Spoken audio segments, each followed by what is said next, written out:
Hello, friends, and welcome to the Friend Leigh Show. I am your host and friend, Leigh. Okay, so excuse my appearance and possibly my audio.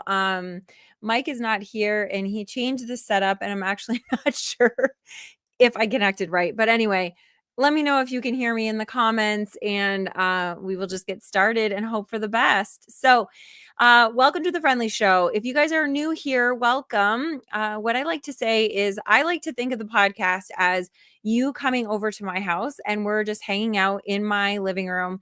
And maybe you brought a friend, maybe I invited a couple other friends, and we're all just getting together and having a conversation. If you guys have ever had an actual conversation in real life with me, you know that it will squirrel from here to there. But what we start with is a theme. So every month we do one theme.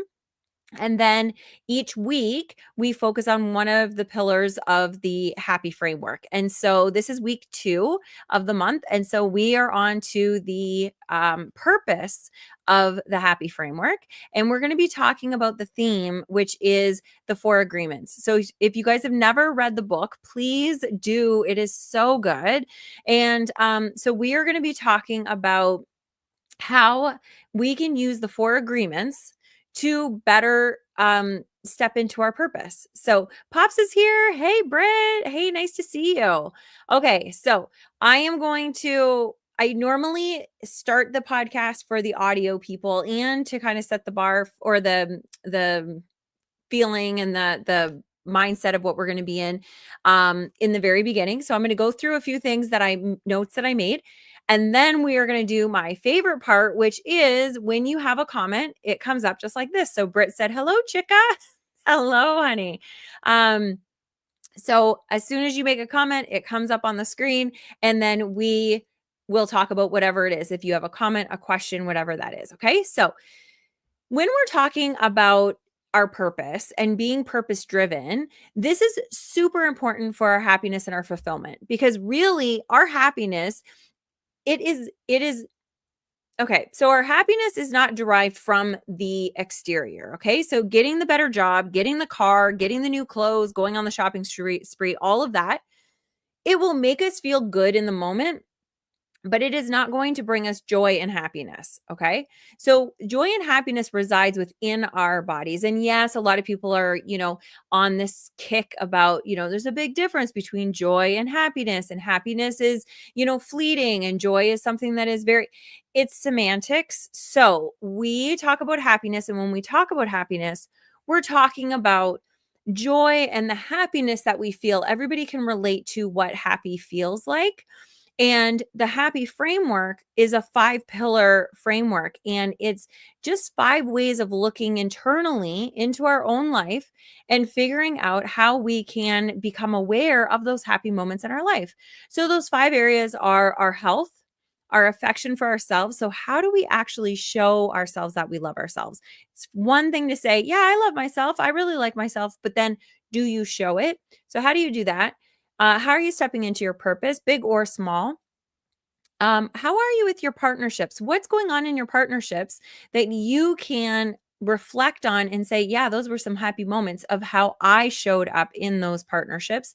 And then the last one is youthfulness. How are you showing up as a curious being? How are you showing up in a light sort of way, in a non-judgmental way? So those are all the 5 pillars. And so we're going to be focusing more on the purpose-driven pillar today. Okay.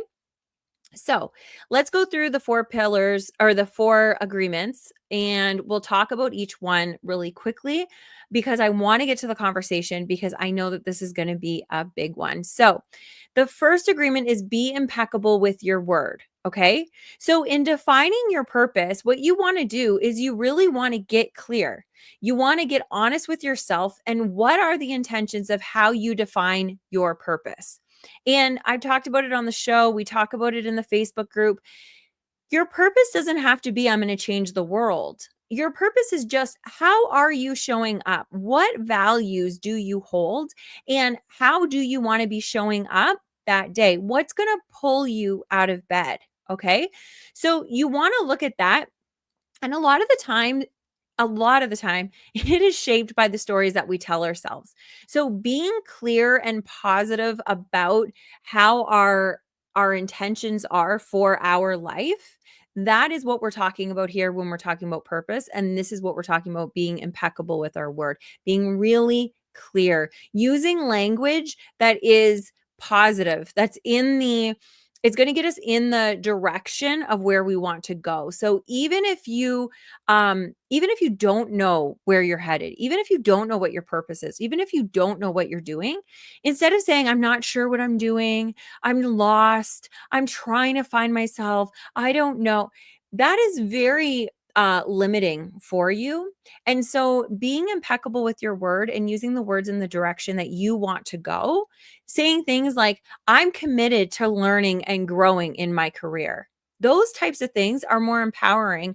And there's been studies that have showed that using affirming language can actually result in 60% more likelihood of you achieving your goals of you. And even if your goal is just to live a happier life, you have a 60% better chance of living a happy life by using affirming language. So it's really it's that simple, and it's not that simple because we've been trained to speak in the negative. So so that's that. So we'll get to that a lot more, I'm sure, but let's talk about the other three. So number 2 is don't take anything personally. Okay, this one is a hard one. So the journey to fulfilling your purpose is never smooth. It's never, okay, here is where I am, and this is my purpose. This is my goal. This is where I want to be. And it's never like a quick escalator up that you're just like, zoom, right there, right? There's going to be setbacks. There's going to be challenges. There's going to be things that are going to get in your way, but those are really going to be things that are going to be protecting you from something that maybe you're not ready for. It's going to be teaching you lessons. And what you need to do is you need to not take these personally.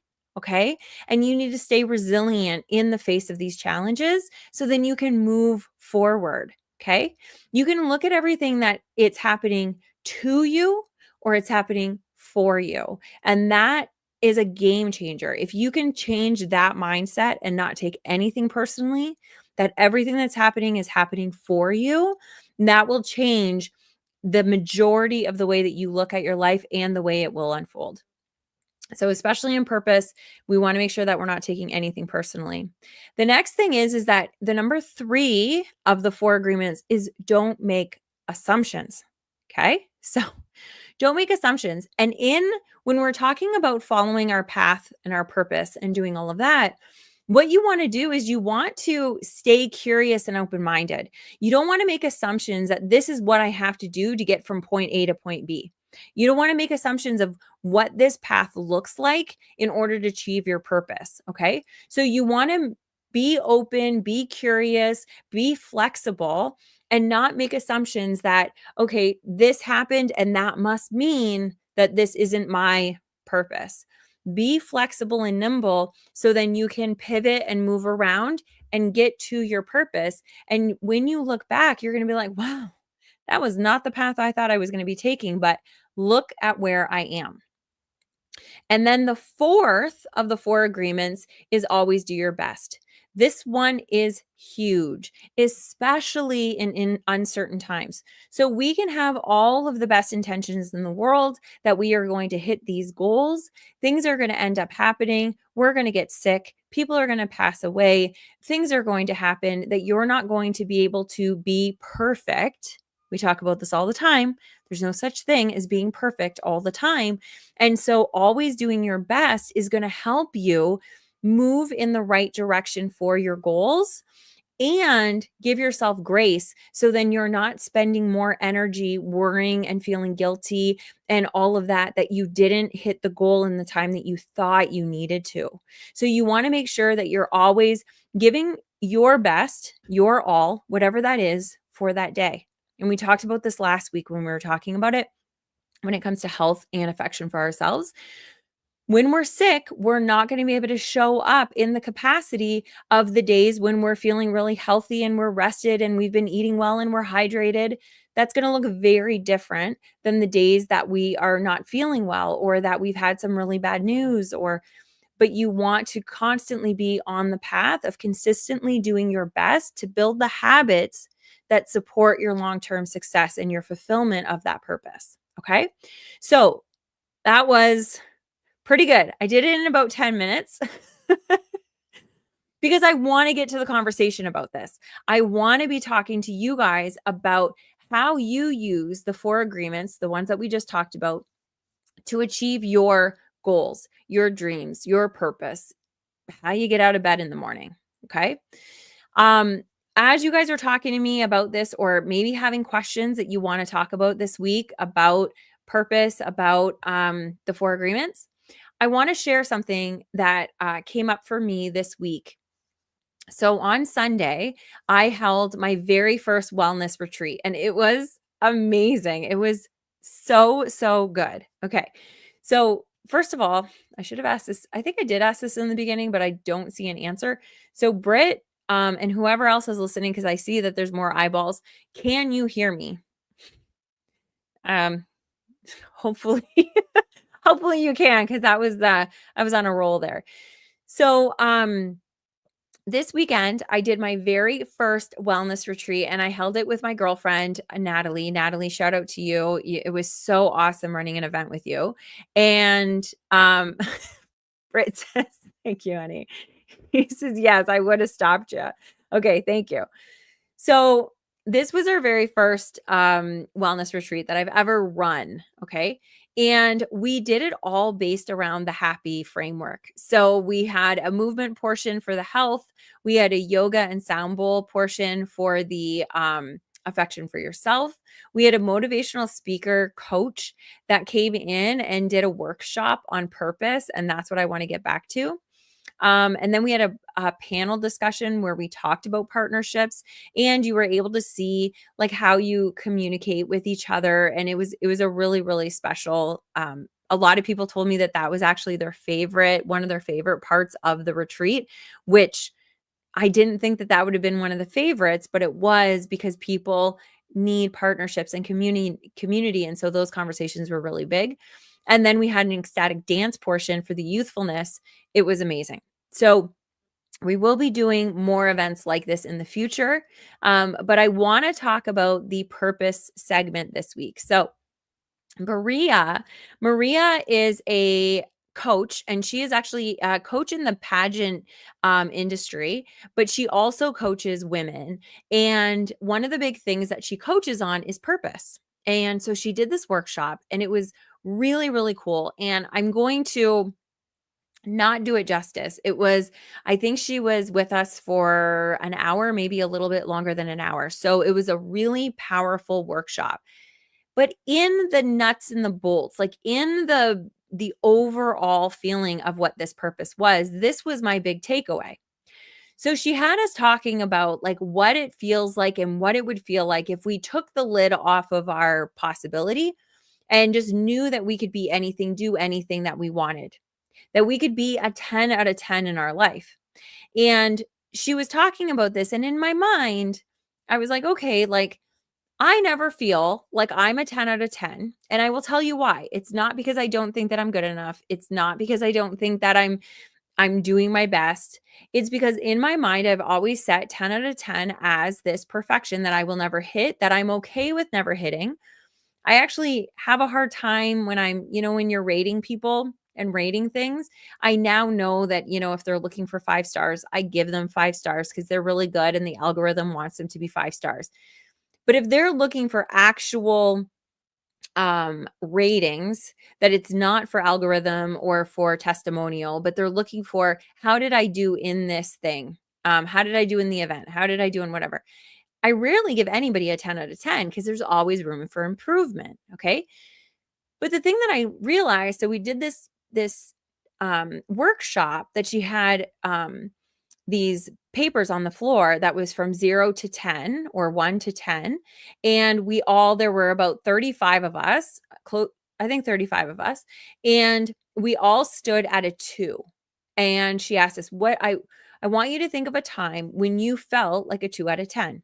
And what does that feel like? And she went around the room and some people shared, it felt really demeaning. It felt really sad. It felt really lonely. It felt, all of these low vibe kind of things when you're a 2 out of 10. And we've all been there. So we can share stories about when we felt like a 2 out of 10. Today might be one of those days that you feel like a 2 out of 10. And that's okay. So we all have been there and felt that. And then she said, now I want you to think about where you feel like you are today in an overall view of your being. And she goes through 10 different areas of your life. Where do you feel like you are on a scale of 1 to 10? Okay. And then I want you to go and stand at that number. And so I went and stood at about 7.5 because I was like, you know what? I felt really good. I just ran this event and everybody's loving it. People are crying, people are laughing. It's amazing. I felt really high and great, but I still gave myself a 7.5 because I knew that I have places to grow and I always want places to grow. And I know that there's a lot of growth that I've already had. So that's why I felt like, I'm well over a 5. I feel like I'm more into that 7.5, almost approaching an 8. And so then she was like, okay, so now I invite you guys to come and see what it would feel like if you came at a 10 out of 10. I want everybody to stand at the 10 out of 10. And a lot of people had a hard time standing at a 10 out of 10 and saying that they felt like they were a 10 out of 10. And what I came to realize, and this is the point that she was trying to make, but it hit me in a really special way.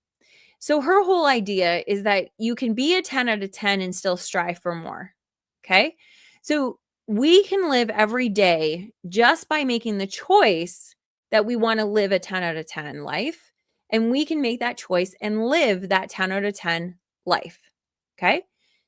In my head, I've always had the mindset that 10 out of 10 is reserved for perfection, and not only will I never hit it, I don't believe anybody ever hits it. I think that is just reserved for that's what we're going to achieve.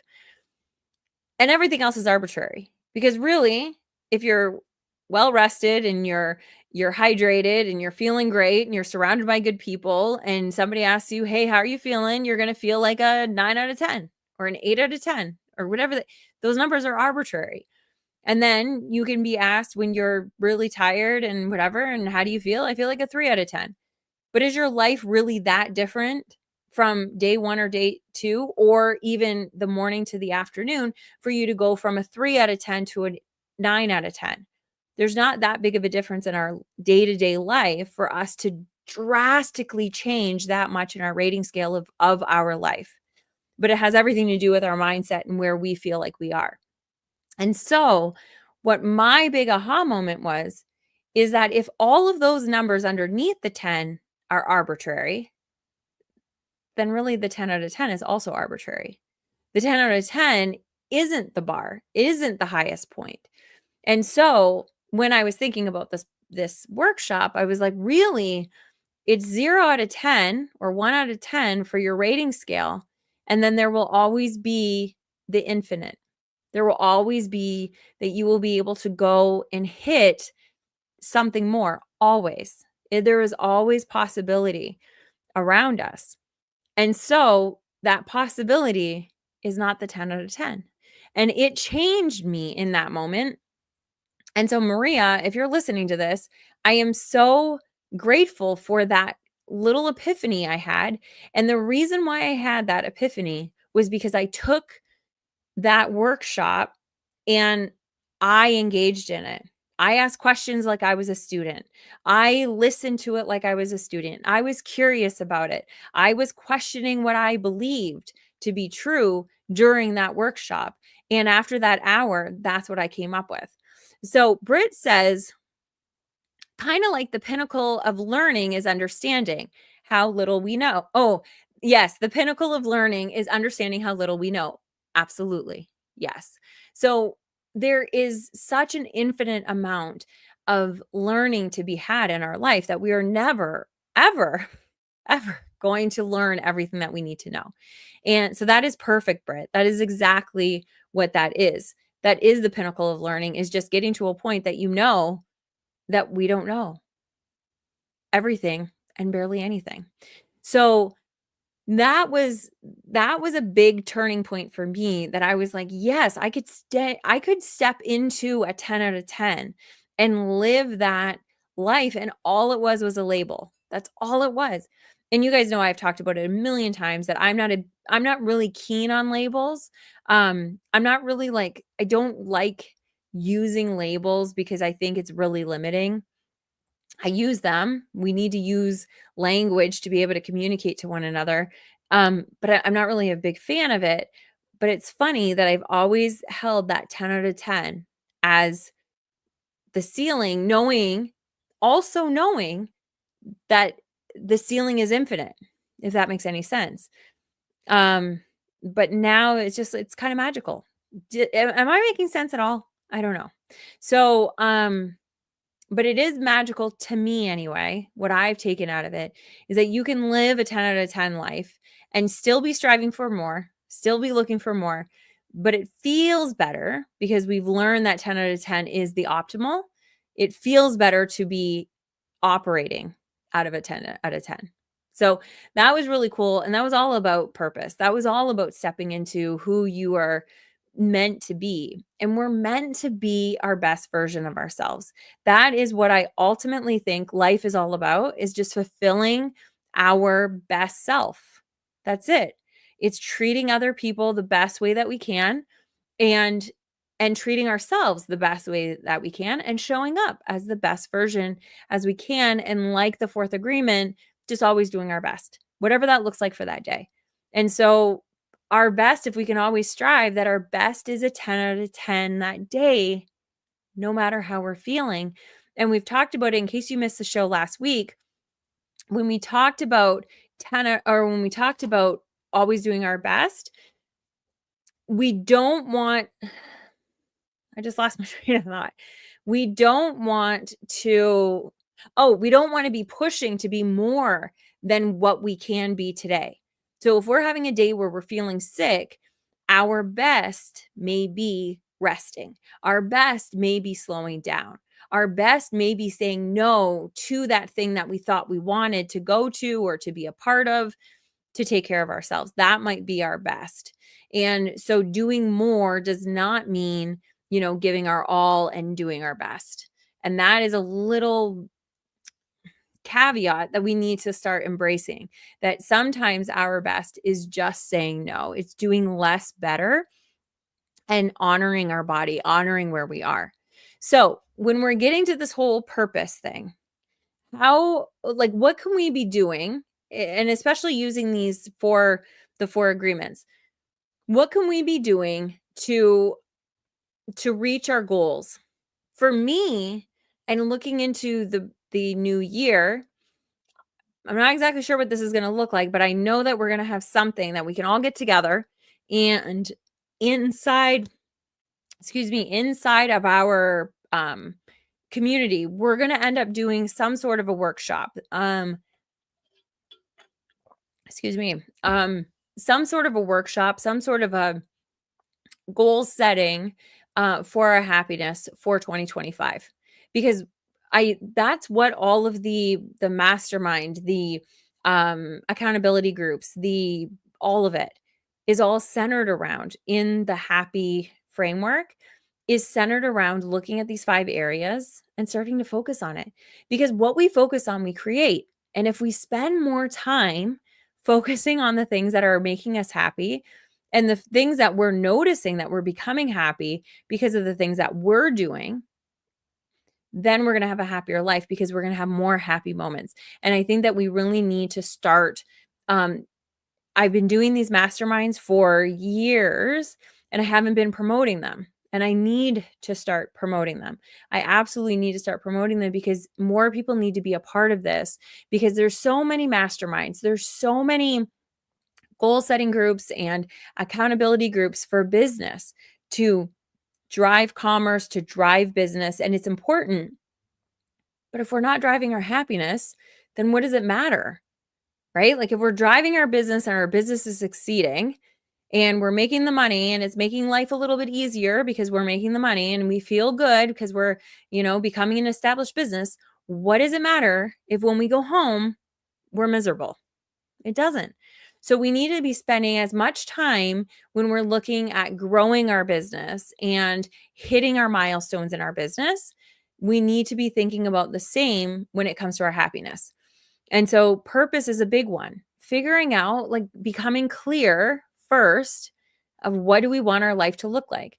So what I'm going to encourage you guys to do, even if you don't join the community, even if you don't join any of the workshops that I promote or that I'm sharing, when you're coming here every week, and we've talked about this before, use this as your accountability group until you're able to become a part of the Zoom calls and all of the one-on-one and the group and all of the things that we're doing. Use this as your accountability. And in the comments, share with us, what are your goals? What are the goals of how you want to feel in 2025?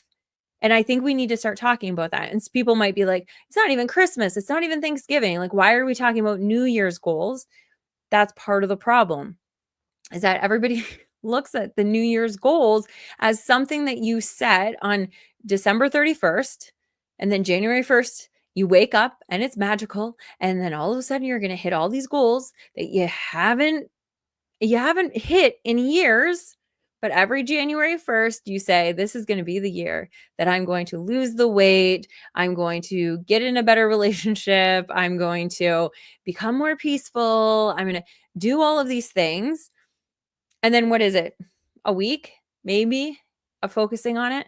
And then we're right back to square one, where we're just doing the same thing and we're just putting out fires and we're living life just on autopilot, and we're not focusing on the things that we need to do.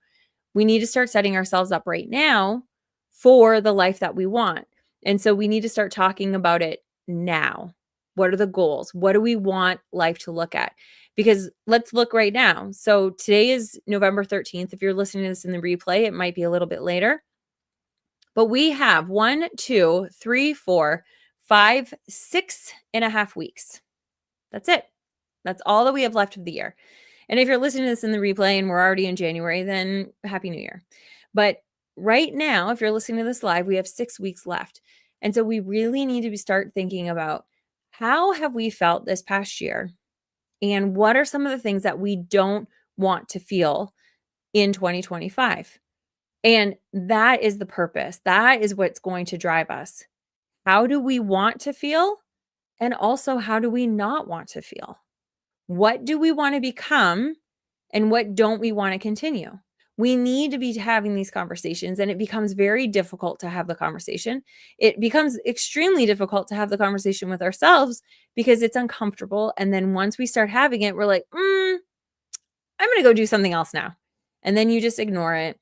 And then another conversation might come up closer to January 1st, and then we're going to lose it. We're going to work on it for a week, and then we're going to lose it. And then the cold blues, the misery of January, February are going to be there, and we're going to be even worse off than we would be, if we spent time right now thinking about what that purpose is. So, like I said at the beginning of the show, when we're talking about purpose, we're not talking about changing the world. We're just talking about changing your world. How do you want to wake up every morning? And what do you want to pull you out of bed? Because we can be pushed out of bed by responsibility and things that we have to do. And that's the way the majority of us get out of bed. We get dragged out of bed because we have responsibility, because the alarm went off and now we have to go to work. Or we can have purpose. And the only way to truly have purpose is to get intentional about it, is to ask ourselves about it. The purpose is there. We're just not aware of it. And so we need to start asking our questions about, what do we want to feel? How do we want to feel? And what do we want to be pulling ourselves out of bed for in the morning? It might be family. It might be, you might have little kids and it's your little kids, and that's okay. But for you, what is your purpose? For me, a lot of the time, and it can change, but for me, really, the thing that lights me up the most is watching other people smile because I'm in their company. It sounds really selfish. It sounds really vain, but it's not. I feel so good. and I don't want to stay in bed. There's a lot of times that I do. There's times that I have a bad day and I'm just like, I don't want to get out of bed today. But the thing that will pull me out of that bed, instead of just dragging me, the thing that will pull me because I know that it's greater than me, is knowing that people are counting on me and knowing that people are going to have a better life because I'm in their life. And when we're feeling sad and when we're feeling depressed, we don't believe that to be true. But I'm going to tell you, it is absolutely true that people's lives are better because you're in it. And we don't notice that until we have funerals, until we have loss. Next Friday, we're going to be going to our friend's funeral. And we are going to be hearing stories about our friend that we didn't even know he was doing. And he was an incredible human being, incredible. But we're going to hear stories that we had no idea, the things that he did for people. And I know it. And people are going to come out of the woodwork and be like, oh, you know what? Brian never talked about it, but this is what he did for me. Brian never talked about it, but he was here for me for this. Because I know he was showing up for us, Mike and I, that people had no idea that he was our go-to. Mike's brother's going through cancer, and Brian's the one that we talk to all the time because he was in oncology and he wanted to help. He wanted to at least help, even if he couldn't help with what is actually going on, help us understand these words and these treatments and these things that are coming up that we don't get. Instead of going online, we went to Brian, and he's no longer here. So we don't realize what a big gift we are to other people until the end. And so I want you to know for sure, 100%, you are making other people's lives better by you being here. And that could be enough to be your purpose to get out of bed, to go and smile at people, go for a walk so you can smile at people that may not make eye contact with a soul that day, but you're the soul that they're going to be able to smile with. So Mel is here. Hello, Mel. She says, it's not the getting up. It's going to bed early so I can get rested for my day ahead. Okay, that's awesome. Yes. So that's a goal then. That's a goal of, okay, I know that I want to start feeling better and rested for the day ahead so I can serve more people and in a better capacity. And so you've got to make the goal of going to bed earlier. And it sounds like it's easy, but it's not. But it's setting things in place so then you can do it. And that's why having an accountability partner like you and Britt could work as an accountability partner. Even if Britt doesn't want to go to bed early, but you do, he can help you with that. Mike helps me with that. He knows that I need to go to bed earlier than he does. And so he makes sure he tucks me into bed every night. And I know that might sound a little silly or cheesy, but that's nice because then it's not me leaving my husband and like, oh, I have to go by myself to bed. He walks me to bed every time that I go to bed every night. And then he tucks me in and says, I love you, gives me a kiss. And then he goes and does his work and does his podcasting and does everything he's doing. And I go to sleep. But we have that little thing. And so having an accountability partner inside of your home, if you have it, that's great. But finding it outside, if you can't find it in your home or with your close friends, you've got to find it somewhere. So Mel says, so that's my goal. And then she also says, oh, sorry about your friend. Hugs to both of you during the bittersweet time. Yes, thank you so much. It's difficult and it sucks. It was really sudden. It was not it wasn't a suicide. But it's still hard. And it's one of those, I mean, of course it's hard, but it's one of those things that it's like, it proves that you just never know. He was so young. I think he was 45, maybe. So young and the whole world ahead of him. And all of us, not to be morbid, but all of us, this could be our last day. This could be the last show that you watch. And we might not have tomorrow. Some of us might not wake up. But if we do wake up, we should look at that like, oh my gosh, I have the opportunity to go and make somebody else's life a little bit brighter. And here's the thing. It's not a people-pleasing thing. There's a difference between wanting to make other people's lives happier and more joyful and brighter, and then people pleasing at the detriment to you. Because when I say that, I mean I want to be doing it in ways that are nourishing and fulfilling for me. So today I could have taken the car to work, and I only work, it's like a 4-minute drive, it's like a 22-minute walk. So it's not far. And I could have taken the car, but something told me, I was like, no, you know what? Today I really need to walk. And so I got my computer together, I got my bag together, I got everything together, I put my little hat on, and I already had all my makeup on. So I looked, I'm sure I looked silly being out there, full makeup and walking, like just on my walk. But I had put my makeup on because I thought I was going to take the car. And I didn't. I got in, I started walking, and I met 3 or 4 people that I ended up having little conversations with as I was going. And they weren't long. Actually, one of them was a client of mine that lives in the neighborhood that knew that I was gonna be doing the marathon and asked me how it went.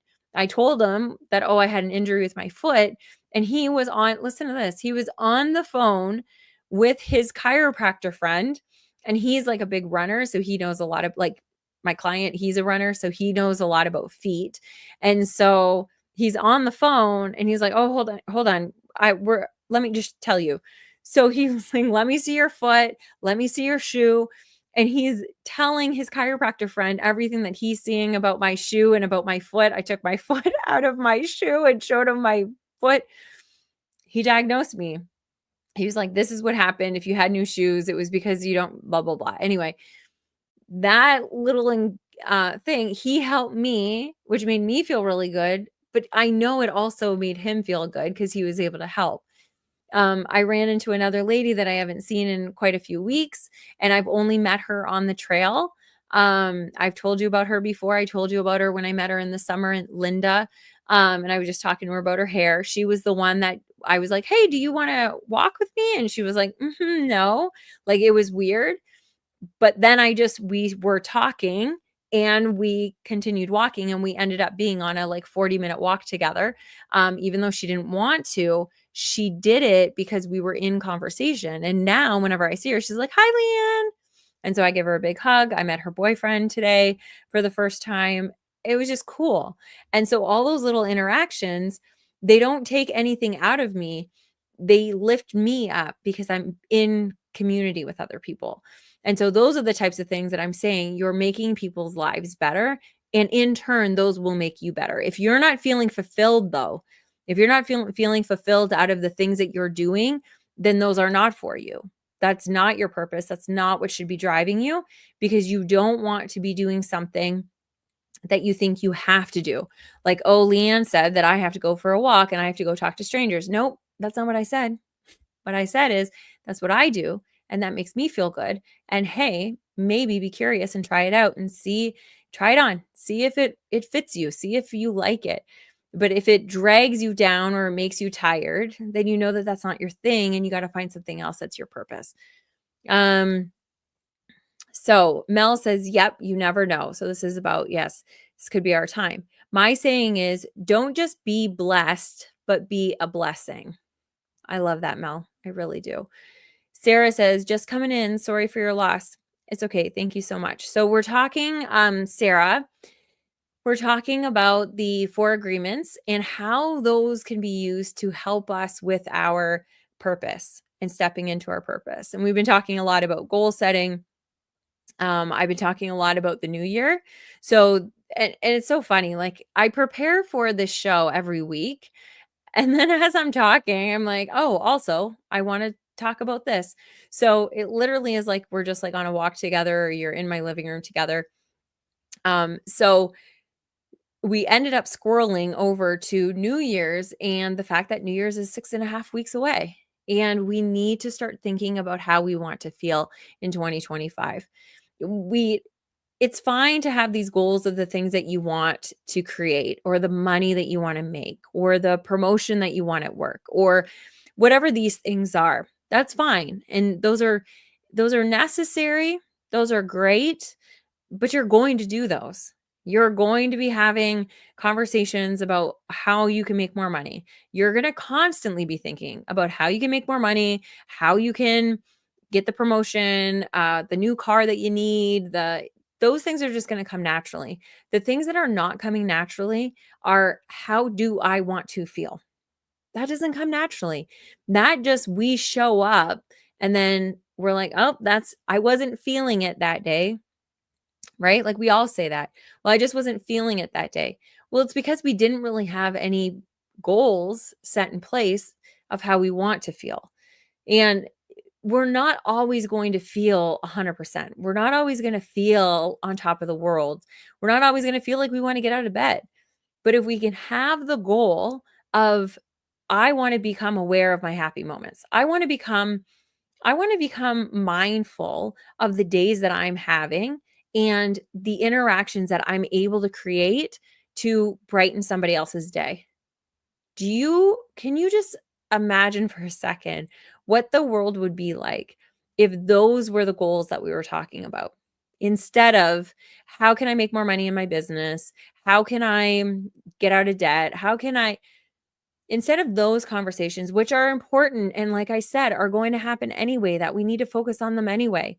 But if we started talking about how we can feel healthier and more alive and more vibrant and more peaceful and happier and share our love and spread our love, what the world could be like.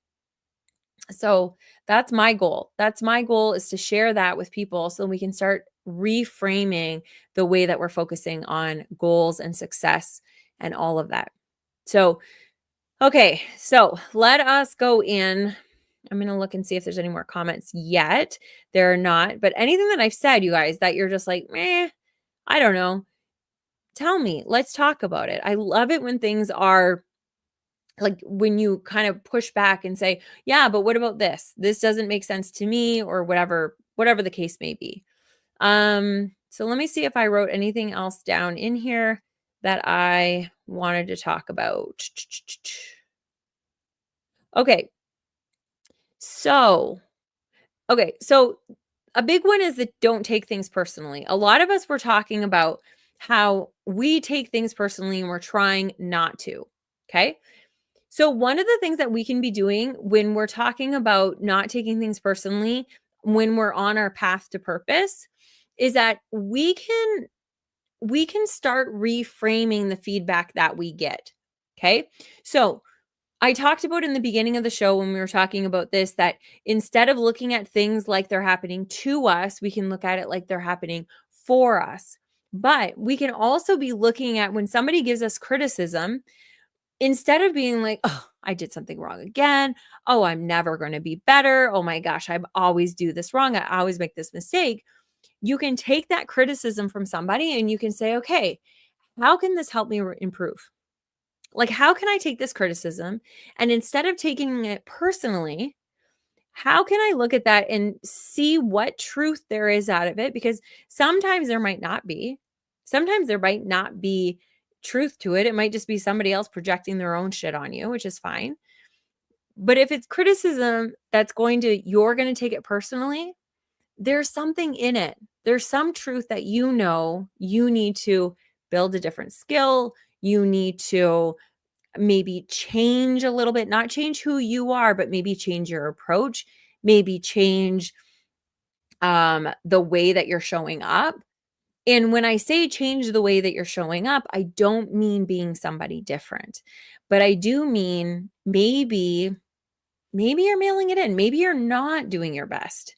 Maybe somebody's telling you, you're kind of looking really lazy when you're out there. And then you can take it personally because maybe, when you were growing up, when you were a teenager, people called you lazy and you hated it. And so now you're going to take offense to it. Or you can look at it and like, okay, how can I use this to improve me? And instead of being like, yeah, you're right, I'm always lazy. Oh, I suck. Instead, you can be like, yeah, you know what? She's not wrong. I've kind of been mailing it in. I kind of been doing just the bare minimum. And then you can look at the 4 agreements, and usually these things all kind of intertwine.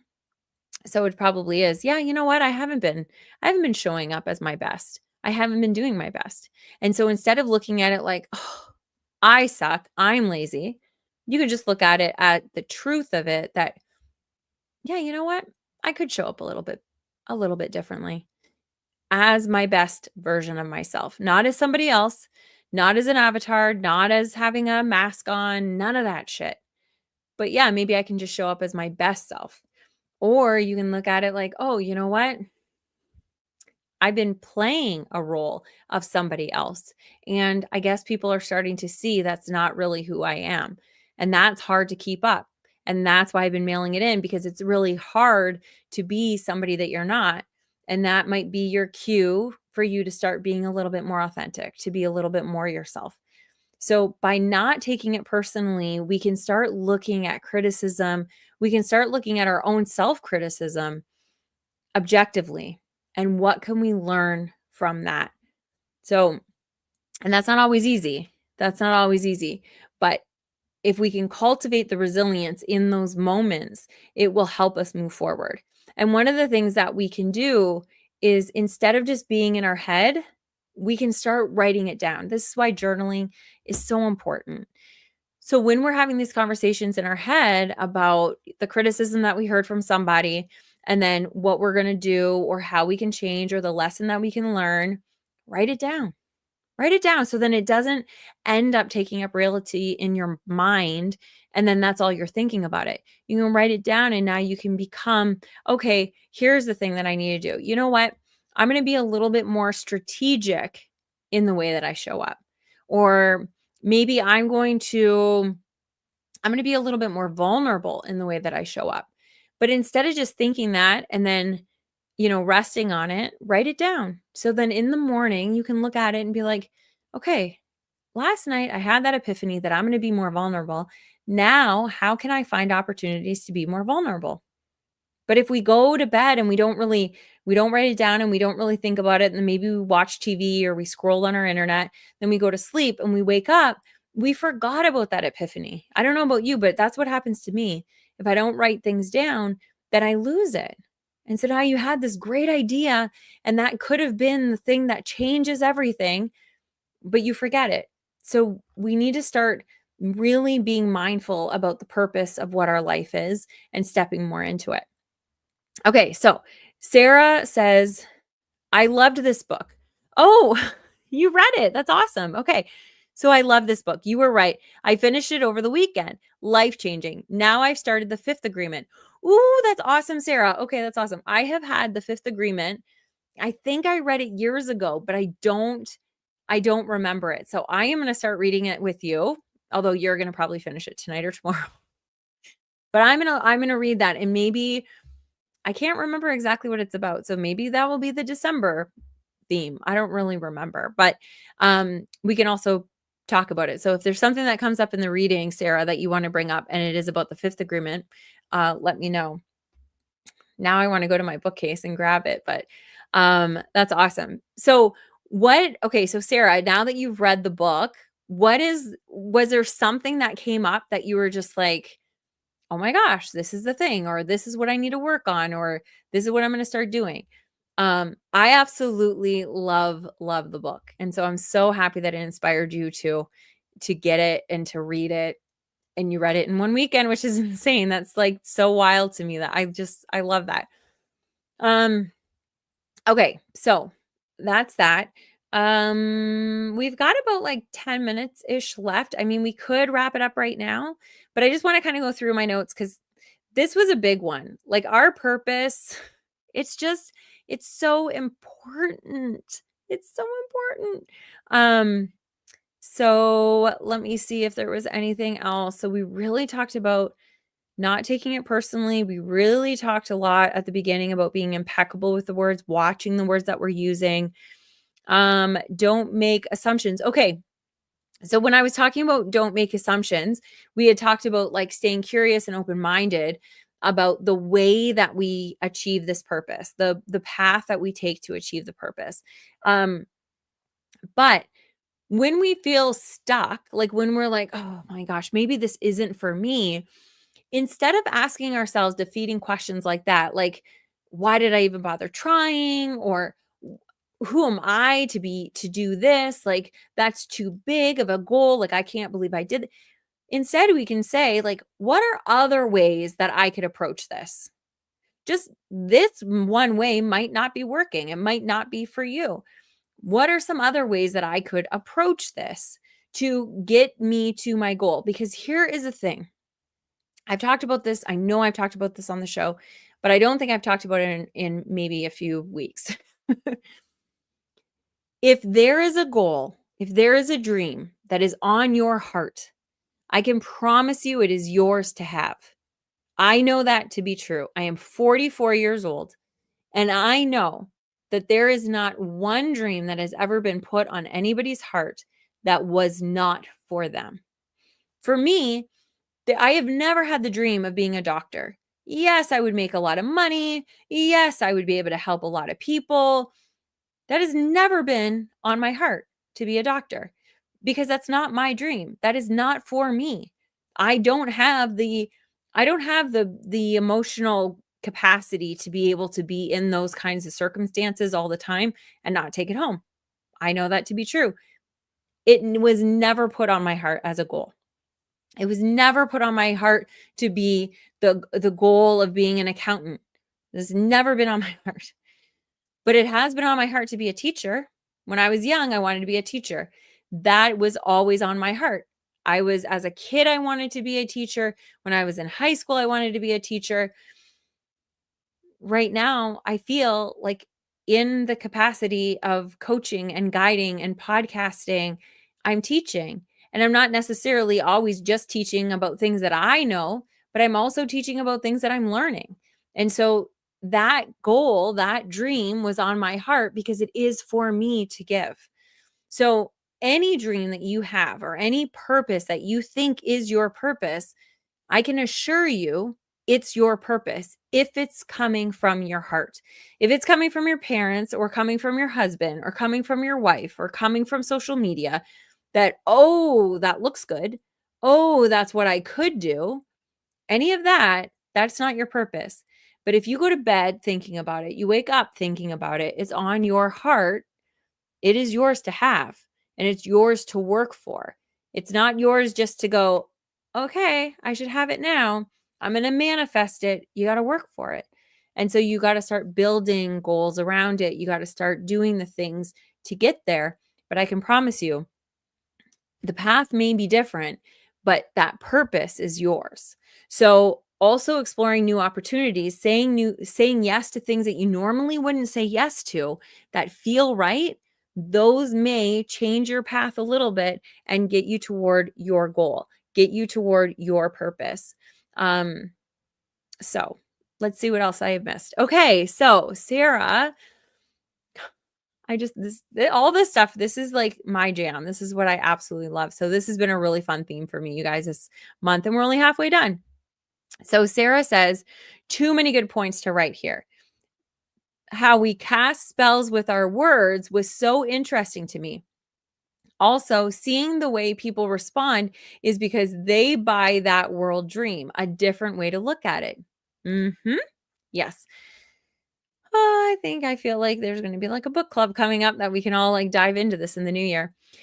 Sarah says the views they have, why they have them, and how it has nothing to do with us. Absolutely. 100%. It is the whole, like, the book is so simple. It's such an easy read, you guys. It's not something that's like, oh, this is too philosophical for me, or, oh, it's really long. I don't have the time.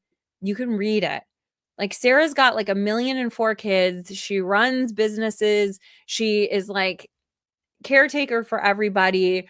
She also is taking care of herself. Like, Mel, the title is The Four Agreements. So when we're talking about the Four Agreements, it's actually a book. It's called The Four Agreements by, I think, Miguel Ruiz. Is that who the title was? Oh my gosh.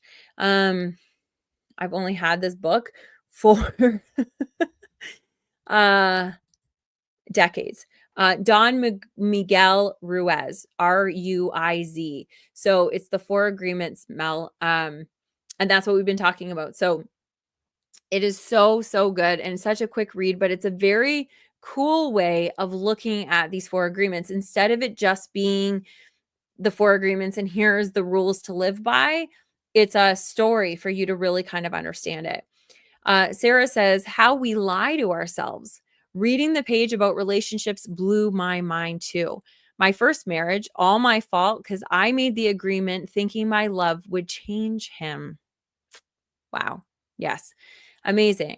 And I also know that you specifically, so I want to point this out because I know you specifically. I know that when you say all my fault, you're not taking that as a I can't believe I did this. What was I thinking? So I want to make that caveat in case somebody is watching this and not commenting and they're reading it like, "Oh my gosh. Yeah, I was there. I thought my love would change them and it was my fault and I deserved what happened." That is not what we're talking about. You don't deserve what happened, but it makes sense of why that happened. So if you thought that your love would change somebody and you stayed in that relationship, then yes, it was because you stayed. That's the way that it was. But nobody, we're going to make it extremely clear here, nobody deserves to be treated like shit by anybody. That is just, there's no negotiating, there's no nothing about it. So yes, we can learn lessons all the time, but we never deserve anything. And Sarah, I know that that's, you have done the work, you get that. You're not blaming yourself, but I do want anybody that's just reading that comment to understand that that's not what Sarah's saying. She's not saying that it was my fault, I deserved it. But when you take radical responsibility for those things, it is much easier to move through those things. So, Sarah, you've come so freaking far, woman. I am so proud to call you a friend. Okay, so you guys, we are going to wrap up. We only have a few minutes left to the hour. We've been doing this for 57 minutes, which is pretty amazing. I just absolutely love the conversations that I have with you guys in here. I would never be able to do a podcast if I was just constantly talking to myself. It is these comments and the conversations that we have outside of the podcast that make me want to do this every single week. So thank you so much for being here. Sarah says, not deserving it, but accepting it as a truth. Had I been honest with myself, I would have known he was never capable. Amen. Yes. Perfectly well said. So yeah, I just wanted to make that caveat, not for you so much, Sarah, as for the person that was listening to it, but that was perfect. So not that she deserves it, but if she accepted that as a truth, then, she would have been more honest with herself. And that is a big, that's a big thing, is that we lie to ourselves thinking that we can change people, and we cannot. We cannot. People will only change if they want to change. That is just the fact. Can you be a good role model for people? Absolutely. Can you show people that there's a better way? Absolutely. But if they don't want to change, it does not matter what you do, you are not going to be able to change anybody. We all know that. Because how many times do you feel guilty that you're not changing because your partner is such a good partner and so caring and so supportive, but you're still not making the change that you know you need to make? So it doesn't matter who on the outside is doing things the best way or the most supportive way. If we don't want to make change, we're not going to make change. I can drill it all day long. You can hire me as a one-on-one coach that we are together 24 hours a day, 7 days a week. And if you don't want to change, there is no way in hell I'm going to be able to change you. None. But you can become a model of what you want, and you can create the boundaries like we talked about. Was it last month or the month before that we were talking about boundaries? You can set the boundaries that you don't have to put up with things anymore. So Sarah got out of that relationship. She set that boundary. That was enough is enough. And it didn't change who he is, but it absolutely changed who she is and who her kids are and who the whole life is, because you make these choices, right? And understanding that truth is just huge. Like, Sarah, I want to give you a big hug. I'm so proud of you. You're just like such a inspiration to me. So anyway, I love you guys so much. Mel, Britt, Sarah, thank you so much for being here. Whoever else is here watching but not commenting, I hope that you come back next week and maybe comment. But we are always on Facebook, YouTube. Actually, Might not even be on Facebook this week because I think I forgot to make it go public. Shiza. But usually we're here on Facebook, YouTube, and Twitch every Wednesday at 7:30 Eastern, 6:30 Central. So I hope to see you guys next week. Next week, we're going to be talking about the 4 agreements and how they can work to help us in our partnerships, which are going to be really good going into the holiday season. So I know that's going to be a really good conversation. So I want you to think about all of that. I want you to think about the 4 agreements that we've talked about.